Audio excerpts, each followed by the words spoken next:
बाप और बेटे और रूह कुदुस के नाम से आमीन। आज हम मुकद्दस मरकज की अंजील उसका पहला बाब और उसकी आयात 12 और 13 पर ध्यान ज्ञान करेंगे। और आज हम फरिश्तों का यस्सु की खिदमत करना इसके बारे में सुनेंगे। और रूह ने फिलफोर उसे बियाबान में भेज दिया और वो बियाबान में 40 दिन शैतान से आजमाया गया और जंगली जानवरों के साथ रहा और फरिश्ते उसकी खिदमत करते थे। आज हम कितने ही हैरत अंगेज वाकया पर गौर करते हैं। खुदावंद यीशु मसीह खुदा का बेटा, पाक तस्लीस का दूसरा शख्स, ऊपर बयान किए गए हवाला में दो तरीकों से अपने आप को आजिज करता है। सबसे पहले उसने अपने आप को शैतान की आजमाइशों को बर्दाश्त करने की इजाजत दी। दूसरा, उसने अपने तख्लीक करदा अच्छे फरिश्तों को इजाजत दी कि वो उसकी इंसानी जात की खिदमत करें। सबसे पहले याद रखें कि शैतान एक गिरा हुआ फरिश्ता है। वो खुदा की तरफ से पैदा किया गया था और अच्छा पैदा किया गया था, लेकिन मुकाशफा की किताब उसका 12वां बाब उसकी 4थी आयत में हम देखते हैं कि उसकी दुम ने आसमान के तहाई सितारों को खींचकर जमीन पर गिरा दिया। ये शयातीन, सबसे ज्यादा गिरे हुए फरिश्ते, शैतान की हिदायत के तहत काम करते हैं।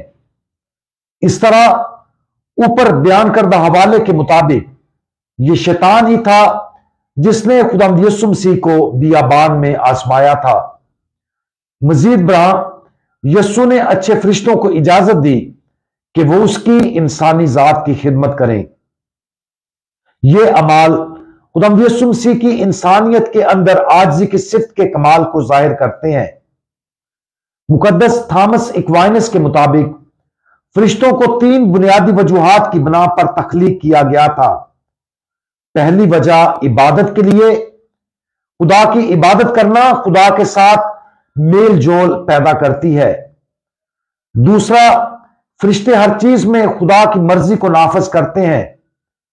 इसमें फितरत के कवानीन का नफाज और उस फजल की फराहमी शामिल है जो मसीह ने सलीब से हम सब के लिए उंडेला था। तीसरा, खुदा फरिश्तों को बतौर पैगाम रसां इस्तेमाल करता है।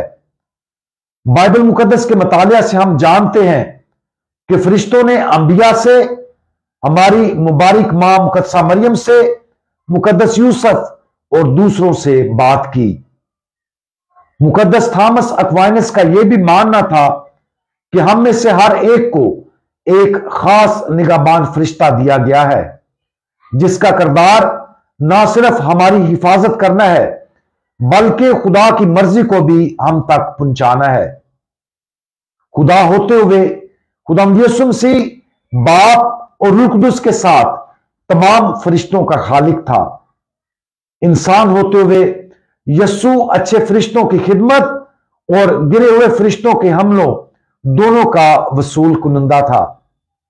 आजिज़ी के साथ अपने आप को उन अच्छे फरिश्तों की कुदरती ताकतों के ताबे करके खुदावंद यीशु मसीह हमें भी यह सिखा रहे थे कि हमें भी ऐसा ही करना चाहिए। अच्छे और बुरे फरिश्तों की बुनियादी फितरी ताकतों में से एक ताकत असर रसूख और तजवीज कनिंदा सोच की ताकत है। फरिश्तों में यह सलाहियत होती है कि वो हमारे तसव्वुरात के सामने ख्यालात रख सकते हैं जिनका मकसद या तो हमें अच्छाई की तरफ असरअंदाज करना है या हमें धोखा देकर गुनाह की तरफ ले जाना है। यह पैगाम रसानी हकीकी है और हमें उनसे आगाह होना चाहिए। मुकद्दस इग्नेशियस ऑफ लोयोला ने अपनी किताब रूहानी मशकों में फरिश्तों की खिदमत के लिए बहुत ज्यादा वक्त और तवानाई सर्फ की।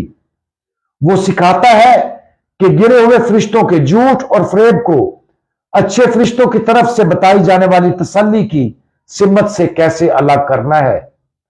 बहुत से तरीकों से आज हमारी अंजील का हवाला, जिसके जरिए खुदावंद यीशु मसीह ने अपने आप को बुरे फरिश्तों की आजमाइशों और अच्छे फरिश्तों की खिदमत के लिए पेश किया, यह समझने में हमारी मदद करता है कि ये फरिश्ते हम पर कैसे असरअंदाज होते हैं।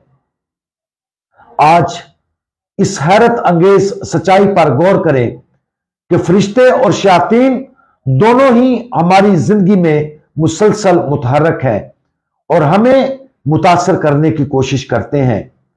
जब हम अपनी जिंदगी में उनके रूहानी किरदार पर गौर करें तो उन मुख्तलिफ तरीकों पर गौर करें जिनसे हम उनके बारे में मजीद जान सकते हैं।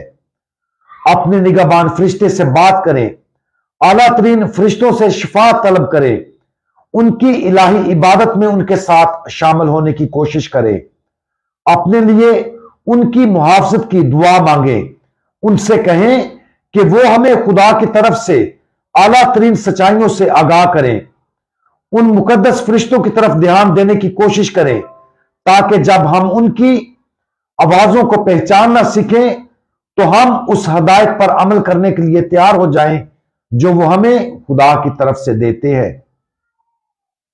हमारे खुदावंद और तमाम मखलूकात के खालिक, आपने फरिश्तों को मोहब्बत और इबादत के जलाली मकसद के लिए खल्क किया है।